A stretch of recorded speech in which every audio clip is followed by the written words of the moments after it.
India market invest মাইন্ডসেটে আপনাদের স্বাগত। যারা চ্যানেলে নতুন এসেছেন তাদেরকে বলবো প্লিজ চ্যানেলটাকে সাবস্ক্রাইব করবেন, একটা লাইক করবেন, বেল আইকনটা প্রেস করবেন। আমরা মার্কেট রিলেটেড নিউজ বলুন, ব্রেকিং নিউজ বলুন বা বিভিন্ন স্টক অ্যানালাইসিস বলুন, সব করি। তো চ্যানেলটা বেল আইকনটা প্রেস করলে কী হয়, নোটিফিকেশনগুলো আপনার কাছে পৌঁছাবে এবং মার্কেট সম্বন্ধে কিন্তু আপনিও আপডেট থাকবেন। আমরা এখন কেমিক্যাল সেক্টরে দুটো ফান্ডামেন্টালি স্ট্রং কোম্পানি নিয়ে আলোচনা করব, যেই কোম্পানিগুলো কিন্তু তার অরিজিনাল ভ্যালু থেকে অনেকটা নিচে রয়েছে।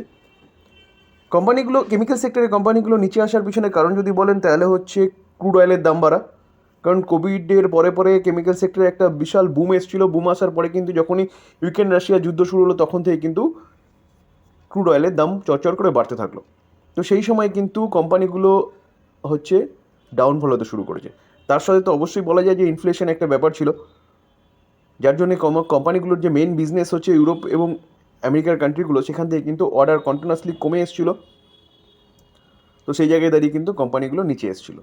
তো নিচে আসার কারণ হচ্ছে এটাই। তো এখন কিন্তু দেখা যাচ্ছে যে কেমিক্যাল সেক্টরের কোম্পানিগুলোর কিন্তু ভালো দিন আসতে চলেছে, ঠিক আছে। তো সেই জায়গায় দাঁড়িয়ে এই কেমিক্যাল সেক্টরের কোম্পানিগুলো কিন্তু ভালো আপসাইড মুভমেন্ট দেখাবে। লং টার্মের জন্যও কিন্তু আপনি এই কোম্পানিগুলো পিক করতে পারেন।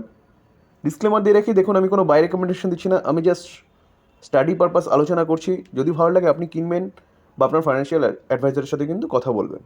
চলুন যাওয়া যাক। দেখুন, আমি যে প্রথমে কোম্পানি নিয়ে আলোচনা করব সেই কোম্পানির নাম হচ্ছে অ্যালকাইল অ্যামাইন। তো অ্যালকাইল অ্যামাইন কোম্পানিটা কিন্তু ফান্ডামেন্টালি স্ট্রং কোম্পানি। আমরা যদি কোম্পানিটার চার্ট দেখি, দেখুন চার্ট দেখলে দেখা যাবে কোম্পানিটা কিন্তু আমাদের 6 মাসে কীরকম রিটার্ন দিয়েছে, 13% মাইনাস রিটার্ন দিয়েছে। আমরা যদি কোম্পানিটার 1 বছর রিটার্ন দেখি, দেখুন 1 বছরে দেখা যাবে 16% মাইনাস রিটার্ন দিয়েছে। 1 বছর দেখলে দেখা যাবে কোম্পানিটা কিন্তু 16% মাইনাসে রয়েছে। আমরা যদি 5 বছর দেখি, দেখুন 5 বছর দেখলে কিন্তু সিনারিওটা চেঞ্জ হয়ে গেছে। কত? 674% কিন্তু আপসাইড মুভমেন্ট দেখিয়েছে। তো যখন দেখুন ইউক্রেন রাশিয়ার যুদ্ধ শুরু হলো তখন থেকে কিন্তু কোম্পানিগুলো নিচে আসতে শুরু করেছে। দেখুন এই ডেটটা দেখলে দেখা যাবে 21-30 জুলাই। তো সেখান থেকে কিন্তু কন্টিনিউয়াসলি নিচে আসছে। তো কারণটাই আমি প্রথমেই আলোচনা করেছি। তো এখন কিন্তু এই কোম্পানিগুলোর ভালো সময় আসতে চলেছে, ঠিক আছে। তো সেই জায়গায় দাঁড়িয়ে কিন্তু এখনই সঠিক সময় কোম্পানিগুলো পিক করার। দেখুন কোম্পানিটা 674% রিটার্ন দেখাচ্ছে।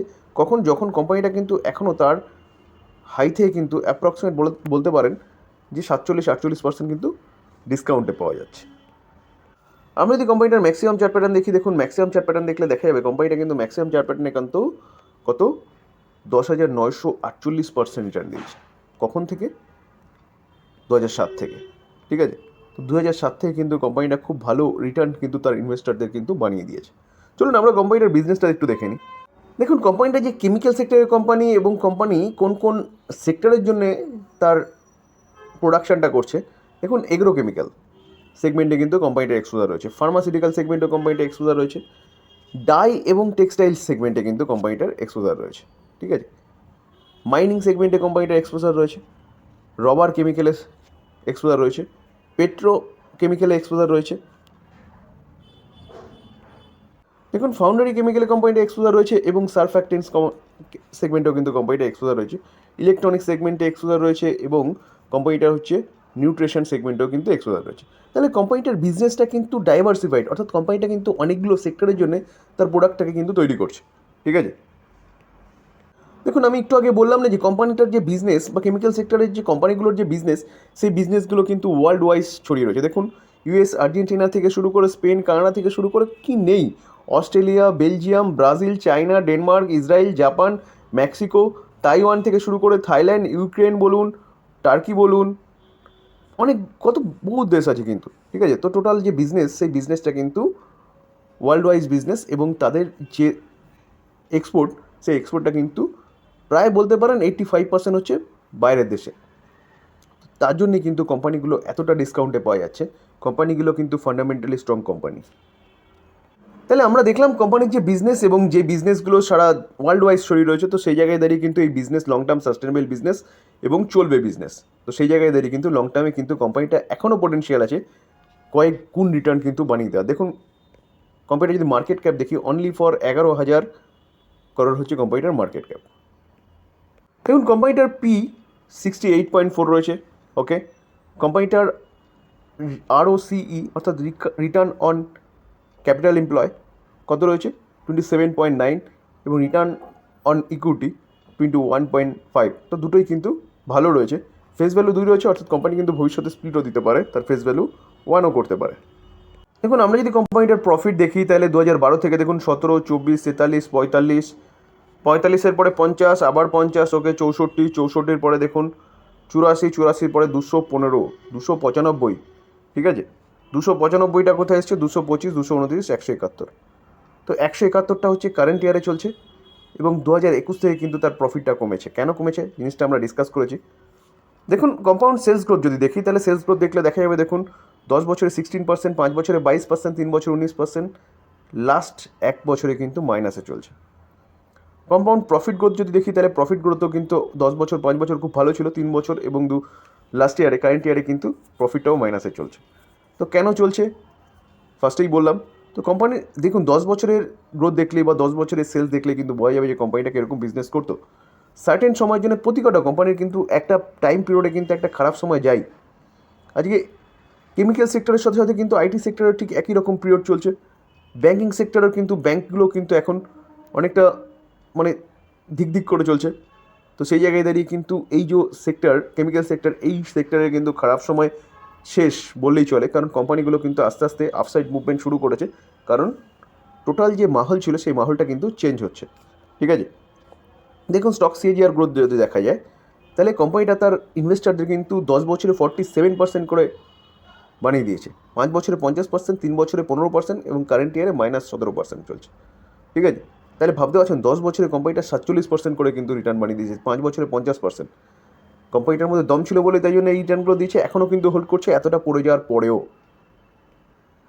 দেখুন আমরা যদি শেয়ার হোল্ডিং প্যাটার্ন দেখি তাহলে September 2023 latest share holding pattern অনুযায়ী কিন্তু প্রোমোটার কত 71.96% স্টেক হোল্ড করছে, এফআইএস কত 2.92% স্টেক হোল্ড করছে, ডিআইএস 1.13% স্টেক হোল্ড করছে, আর পাবলিক কতটা স্টেক হোল্ড করছে, পাবলিক হচ্ছে 24% স্টেক হোল্ড করছে। তাহলে অ্যাপ্রক্সিমেট বলা যেতে পারে কিন্তু 76% কিন্তু এফআইএস, ডিআইএস এবং প্রোমোটার হোল্ড করছে। তো সেই জায়গায় দাঁড়িয়ে শেয়ার হোল্ডিং প্যাটার্নও কিন্তু ডিসেন্ট শেয়ার হোল্ডিং প্যাটার্ন আছে। তো কোম্পানির বিজনেস ভালো, আপনারা কিন্তু চাইলে এই কোম্পানি নিয়ে চিন্তাভাবনা করতে পারেন লং টার্ম ইনভেস্টমেন্ট পারপাস, কারণ কোম্পানি কিন্তু লং টার্মের জন্য ভালো পারফরমেন্স দেখিয়েছে। শর্ট টাইমে এখন একটু প্রবলেম চলছে, লং টার্মে কিন্তু ভালো একটা ক্যাপিটাল গেইন করে দিতে পারবে, আর কোম্পানিটা কিন্তু এই জায়গায় পাবেন না, অর্থাৎ 2302-এ চলছে, এই জায়গায় কিন্তু কোম্পানিটাকে আর পাওয়া যাবে না। আমরা আরেকটা যে কেমিক্যাল সেক্টরের কোম্পানি নিয়ে আলোচনা করবো, সেই কোম্পানির নাম হচ্ছে বালাজি অ্যামাইন্স। এই কোম্পানিটা কিন্তু ফান্ডামেন্টালি স্ট্রং কোম্পানি, ভালো কোম্পানি। দেখুন আজকে চলছে কত 2310-এ চলছে। তো এই কোম্পানিটা আজকের দিনে প্রায় 3%-এর কাছাকাছি আপসাইড মুভমেন্ট দেখিয়েছে। আমরা যদি কোম্পানিটার 1 বছরের চার্ট দেখি, 1 বছরের চার্ট দেখলে দেখা যাবে কোম্পানিটাও কিন্তু 17% মাইনাসে চলছে। আমরা যদি কোম্পানিটার 5 বছরের চার্ট দেখি, দেখুন 5 বছরের চার্ট দেখলে কিন্তু সিনারি চেঞ্জ হয়ে গেছে, কত 415% রিটার্ন দিচ্ছে। যখন কোম্পানি ঠিক একই টাইম পিরিয়ড থেকে কিন্তু প্রায় 47%, 48% কিন্তু এই কোম্পানিটাও ডিসকাউন্টে চলছে। দেখুন 48%, প্রায় ধরে নিন 50%ই কিন্তু ডিসকাউন্টে চলছে। তো প্রতি কটা কেমিক্যাল সেক্টরে কিন্তু একই রকম জিনিস দেখতে পারবেন। দেখুন কোম্পানিটার অ্যামাইন সেগমেন্টে কিন্তু এক্সপোজার রয়েছে, ডেরিভেটিভ সেগমেন্টে এক্সপোজার রয়েছে কোম্পানিটার কিন্তু স্পেশালিটি কেমিক্যাল সেগমেন্টে এক্সপোজার রয়েছে, কোম্পানিটার ফার্মাসিউটিক্যাল সেগমেন্টেও কিন্তু কোম্পানিটার এক্সপোজার রয়েছে। তো সেই জায়গায় দাঁড়িয়ে এই যে কোম্পানিটার কিন্তু যে বিজনেস সেটা কিন্তু ডাইভার্সিফাই। আমরা যদি কোম্পানিটার মার্কেট ক্যাপ দেখি, দেখুন 7,500 হচ্ছে কোম্পানিটার মার্কেট ক্যাপ। পি রেশিও দেখলে দেখা যাবে, পি রেশিও কত চলছে 38.3। রিটার্ন অন ক্যাপিটাল এমপ্লয়েড যদি দেখি তাহলে দেখলে দেখা যাবে 36.5 এবং রিটার্ন অন ইকুইটি যদি দেখি 32। সব কটা কিন্তু প্যারামিটার ঠিকঠাক রয়েছে এবং ফেস ভ্যালু কোম্পানিটার কত রয়েছে 2, অর্থাৎ কোম্পানি যদি ফেস ভ্যালু 1 করে তাহলে কিন্তু এই কোম্পানিটাও স্প্লিট দিতে পারে। আমরা যদি কোম্পানিটার প্রফিট দেখি, দেখুন 36, 31, 34, 33, তো একই রেঞ্জে চলছিল। চলতে দেখুন 58, 82, 113 কোম্পানি কিন্তু প্রফিট বাড়তে শুরু করেছে। 113টা কত এসছে 117, তাও মাঝখানে আবার কত এসছে 97, তারপর 243 কিন্তু কোথায় এসছে 418টা একটু কমেছে, সেটা কিন্তু আরও কমেছে, কারেন্ট ইয়ারে চলছে। তো সেই জায়গায় দাঁড়িয়ে এই যে পড়ার পিছনে কারণটা আমি ডিসকাস করেছি। আমরা যদি কোম্পানির কম্পাউন্ড সেলস গ্রোথ দেখি তাহলে কম্পাউন্ড সেলস গ্রোথ দেখলে দেখা যাবে 10 বছরে 17%, 5 বছরে 22%, 3 বছর 36%, কারেন্ট ইয়ারে হচ্ছে মাইনাসে রয়েছে। কম্পাউন্ড প্রফিট গ্রোথ দেখি তাহলে কম্পাউন্ড প্রফিট গ্রোথ দেখলে দেখা যাবে কিন্তু 10 বছরে 27% করে প্রফিট করেছে, 5 বছরে 24%, 3 বছর 49%, কারেন্ট ইয়ারে কিন্তু -52%।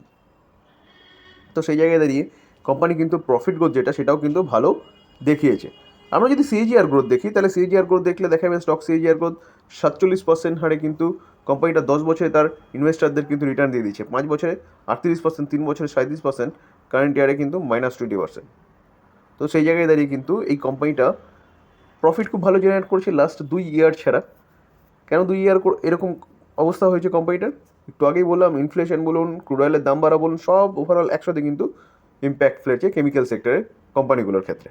আমরা যদি শেয়ার হোল্ডিং প্যাটার্ন দেখি, দেখলে দেখা যায় প্রোমোটার কত 53.71%, এফআইএস 4.52%, ডিআইএস 0.90%, এবং পাবলিক কিন্তু কতটা? পাবলিক হচ্ছে 40%-এর উপরে স্টেক হোল্ড করছে। তো সেই জায়গায় দাঁড়িয়ে কিন্তু বলা যায় যে ভালো কোম্পানি, শেয়ার হোল্ডিং প্যাটার্নও ঠিকঠাক আছে। যেখানে কোম্পানি শর্ট টার্মে এরকম রেজাল্ট করে, লং টার্মের জন্য কিন্তু ভালো একটা প্ল্যাটফর্ম তৈরি হচ্ছে কোম্পানিটার বিজনেস বাড়ার জন্য। কারণ কি, টোটাল যে যে এই কেমিক্যাল সেক্টরের কোম্পানির যে বিজনেস, সেই বিজনেস হচ্ছে প্রায় 85% হচ্ছে বিদেশে, ইউরোপ কান্ট্রি বলুন কি আমেরিকার দেশগুলো বলুন। তো সেখানে ইনফ্লেশন কন্ট্রোলে চলে এসছে, রেড কার্ডের স্বপ্ন দেখছে। তো সেই জায়গায় দাঁড়িয়ে কিন্তু এই কোম্পানিগুলো আবার রকেটের মতন ছুটবে। তো রকেটের মতন ছোটার আগেই কিন্তু বস কোম্পানিগুলো পিক করতে হয়, নাহলে কিন্তু তখন শুধু দেখেই যেতে হয় যে কোম্পানিটা আজকে এতটা চলছে, কালকে এতটা চলছে। তো দেখুন, এই ছিল আজকের আলোচনা। আমি জাস্ট কোম্পানিগুলো নিয়ে আলোচনা করেছি আপনাদের সাথে স্টাডি পারপাস। বাই করবেন, সেল করবেন পুরোপুরি নিজেদের ডিসিশানে, বা আপনার ফাইন্যান্সিয়াল অ্যাডভাইজারের সাথে কথা বলে নিয়ে তারপর কিনবেন। থ্যাংক ইউ, ভালো থাকবেন।